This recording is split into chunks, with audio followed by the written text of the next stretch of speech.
Hello everyone, new life academy में आपका स्वागत है। मैं प्रियंका सिंह, आपकी हिस्ट्री की टीचर। तो पिछले क्लास में मैं आपको बुद्धिज़्म जैनिज़्म पढ़ाई थी, तो अब हमारी क्लास क्या है, मौर्य एम्पायर के बारे में, मौर्य साम्राज्य के बारे में। तो आइए देखते हैं। मौर्य साम्राज्य भूमिका, इंट्रोडक्शन। मौर्य साम्राज्य प्राचीन भारत का सबसे बड़ा राजवंश है। क्या है? प्राचीन जो है सभ्यता का, प्राचीन भारत का सबसे क्या है, सबसे शक्तिशाली राजवंश है। कौन है? तो मौर्य है। मौर्य शासकों ने पहली बार एक केंद्रीय साम्राज्य स्थापित किया था। सेंट्रल लिखवाया ना आपको। मौर्य शासकों ने पहली बार एक केंद्रीय साम्राज्य स्थापित किया था। चंद्रगुप्त मौर्य भारत के पहले केंद्रीय शासक थे। चंद्रगुप्त मौर्य जो थे वो भारत के पहले सेंट्रल रूलर थे। मौर्य शासकों ने न केवल महान साम्राज्य की स्थापना की, बल्कि सुव्यवस्थित प्रशासनिक तंत्र की भी स्थापित की। वास्तुकला और मूर्तिकला के क्षेत्र में भी मौर्य वंश का अधिक योगदान था। मौर्य वंश का वास्तुकला जो था, मतलब कला के क्षेत्र में भी काफ़ी योगदान था। मौर्य वंश के 3 प्रमुख शासक। चंद्रगुप्त मौर्य, समय था 322 से लेके 298 बीसी। बिंदुसार 298 से लेके 269 बीसी और अशोक 269 से लेके 232 बीसी। चंद्रगुप्त मौर्य यह मौर्य वंश के संस्थापक थे। मौर्य वंश के प्रथम संस्थापक, जो फर्स्ट रूलर कौन थे मौर्य डायनेस्टी के, वो चंद्रगुप्त मौर्य थे। उन्होंने धनानंद को मारकर 322 बीसी में चाणक्य की सहायता से सिंहासन प्राप्त किया था। मैं आपको बताई थी जब धनानंद के बारे में पढ़ाई थी कि धनानंद जो है वो चाणक्य को ना अपने राजमहल में बहुत अपमान किया था चाणक्य का। इसका बदला जो है चाणक्य चंद्रगुप्त मौर्य के द्वारा लिया। चंद्रगुप्त मौर्य को ना चाणक्य की सहायता से सिंहासन प्राप्त किया। चाणक्य की सहायता से, चाणक्य को वो ना अपने दरबार में बहुत ज़्यादा ना मतलब वो किया था, उससे मिसबिहेव किया था। तो चाणक्य को इस बात का एकदम गुस्सा था, तो उस गुस्सा को क्या किया, बदला ले लिया। किसकी मदद से ले लिया? तो चंद्रगुप्त मौर्य की मदद से ले लिया। 25 वर्ष के थे इस समय जो चंद्रगुप्त मौर्य था ना, उसका एज जो था 25 ईयर था। चंद्रगुप्त मौर्य को भारत का प्रथम केंद्रीय शासक कहा जाता है। फर्स्ट सेंट्रल रूलर कहा जाता है। किसको? चंद्रगुप्त मौर्य को, क्योंकि उन्होंने संपूर्ण भारत में साम्राज्य विस्तार किया था। क्योंकि वो जो है संपूर्ण भारत में साम्राज्य विस्तार किया था। देखिए, ईरान से लेके बंगाल तक, कश्मीर से लेके कर्नाटका तक क्या किया था, साम्राज्य विस्तार किया था। कितना सोचिए साम्राज्य विस्तार होगा कि नॉर्थ में कश्मीर से साउथ में कर्नाटका तक, और ईस्ट में आपका बंगाल से, और वेस्ट में आपका ईरान तक पूरा उसका साम्राज्य विस्तार था। इतना साम्राज्य, इतना बड़ा साम्राज्य था। चाणक्य को अपना प्रधानमंत्री चंद्रगुप्त मौर्य ने नियुक्त किया था।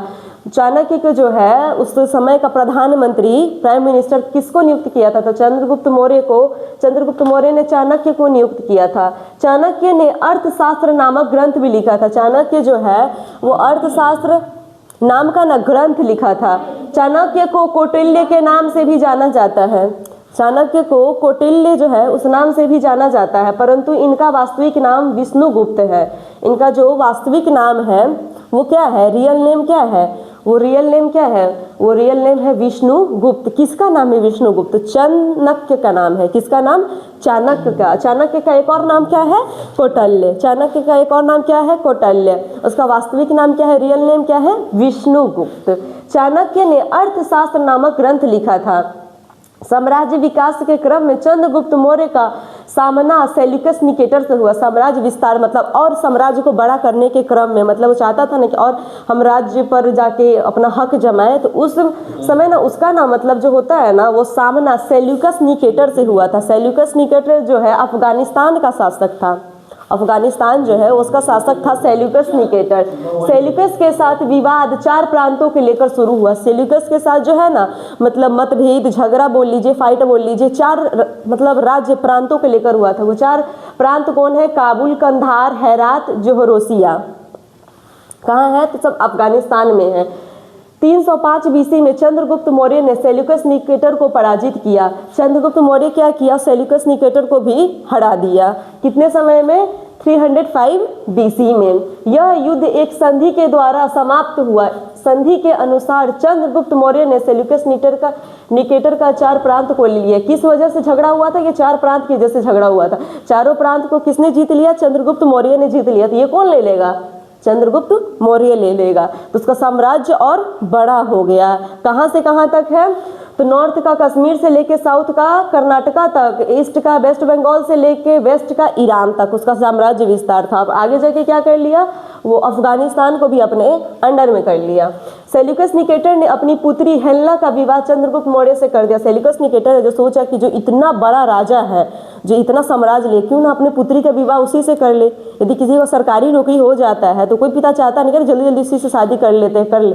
तो अपना विवाह क्या किया, हेलेना, उसका नाम क्या था पुत्री का, हेलेना, तो उसका किसके साथ शादी कर दिया, तो चंद्रगुप्त मौर्य के साथ शादी कर दिया। बदले में चंद्रगुप्त मौर्य ने क्या सेल्यूकस निकेटर को ना 500 हाथी गिफ्ट में दिया। अपने जो है फादर इन लॉ को कौन दिया, चंद्रगुप्त मौर्य जो है 500 एलिफेंट गिफ्ट में दिया। सेल्यूकस निकेटर, चंद्रगुप्त मौर्य की 3 पत्नियां। चंद्रगुप्त मौर्य ना पहले से भी शादीशुदा थे। उनकी पहली पत्नी थी धुरधड़ा, सेकेंड पत्नी थी चंद्रनंदिनी, और हेलेना थर्ड थी, जिसे सेल्यूकस निकेटर की बेटी थी। चंद्रगुप्त मौर्य ने जैन सन्यासी भद्रबाहु की सहायता से जैन धर्म अपनाया था। सर ये भद्रबाहु वाला क्वेश्चन ना सर उस दिन दरोगा के एग्जाम में आया था। चंद्रगुप्त मौर्य किस धर्म में अपनाया था, कौन सहायता दिया, भद्रबाहु। चंद्रगुप्त मौर्य ने जैन सन्यासी की सहायता से जैन धर्म अपनाया था और इनके काल में ही पाटलिपुत्र पहली बार जैन सभा का आयोजन हुआ। आप लोगों को बताया है कि पाटलिपुत्र में भी जैन सभा का आयोजन हुआ फर्स्ट टाइम, कल ही तो बताए थे जैनिज्म में। तो फर्स्ट क्या हुआ, किसके काल में हुआ था, चंद्रगुप्त मौर्य के काल में हुआ। पुष्यगुप्त ने सौराष्ट्र गुजरात में एक सुदर्शन झील गिरनार पर्वत पर निर्माण करवाया। गिरनार पर्वत पर एक पर्वत पर जो है ना सुदर्शन झील का निर्माण करवाया। इस सुदर्शन झील का मरम्मत बाद में अशोक ने करवाया, रुद्रदामन ने करवाया और स्कंद गुप्त ने करवाया। यूनानी लेखक जस्टिन ने चंद्रगुप्त मौर्य की सेना की संख्या 6 लाख बताई है। इसे डाकुओं का गिरोह कहा है। यूनानी जो लेखक है जस्टिन, यूनानी लेखक है, वो बताया है चंद्रगुप्त मौर्य का जो सेना था ना वो 6 लाख था। जैसे डाकुओं का गिरोह नहीं होता है, पहाड़ी इलाके में कैसे डाकुओं एकदम 100-200 एकदम गिरोह बना के रहते हैं, तो कहा कि उसका सेना देखने में ऐसा लगता है कि डाकुओं का गिरोह है। तो आप लोगों को समझ में आया आज का क्लास? ओके, आज की क्लास यहीं समाप्त करते हो।